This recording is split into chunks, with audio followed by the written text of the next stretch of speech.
What is going on, guys? Today we are looking at the second inform Bastoni. So he originally got an inform which was the featured centre back, going from an 80 rated to an 85, which is absolutely fantastic.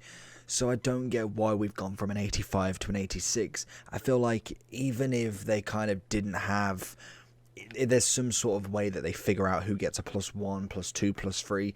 I think they should have just given him a +2 anyway. There's very little opportunity that he's going to get a third, fourth and fifth inform as a centre-back, so I feel like getting an 87 would have just been that little bit more better.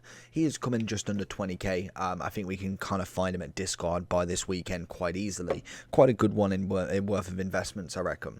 In terms of his 85, he wasn't necessarily terrible. He had actually fantastic defending. Pace-wise was just a little bit coming up short. With the shadow, it does give you, what, 82 pace. He is obviously 6'3" with a medium high, and he's got team player as his trait. So if we do quickly have a look on Footbin just to make sure what we get in terms of defensive ability, you end up with 82 pace, 79 acceleration, 85 sprint speed, but then you also end up with 95 defending. Turn him into a 91 overall centre back, which is brilliant. He's got decent short pass and long pass. Composure's definitely up there now. Agility balance not as much, which hopefully we can see how well that works. Is he kind of really struggling, as we have got some very high rated opponents now, especially being in the higher end of divisions. You are finding more and more people with Mbappe, Ginola, Ronaldo, Di Natale, the standards. So I think for 20k it's probably not going to be incredible. For a Serie A squad builder, definitely not one to overlook. So let's jump into Bastoni and see what he can do. Good work from Bastoni, even if he didn't necessarily tackle and just kind of bodied somebody instead. Bastoni takes the ball, bit of a rushed pass on my half there, and again, oh, he lets him through. It's a good save from the keeper. Bastoni with an important challenge on Benzema there. Bastoni again with the interception. Passing wise, not his strong point, and again, I suppose you can kind of argue that sometimes it is the user as well, but that's a couple in a row that I've kind of put in the direction I normally would. Bastoni gets rid of it. It's a very nice pass to Conte, even if I didn't necessarily mean it straight to him. Bastoni is going to come across. We have seen a lot of defensive duties from him. More kind of interceptions more than necessarily tackling. I feel like Koulibaly is taking a lot of the reins there in terms of the actual tackling of the attackers. But that's absolutely fine by me. It is kind of generally nice to have somebody who is just there to completely intercept everything. Good tackle that time, as I said it.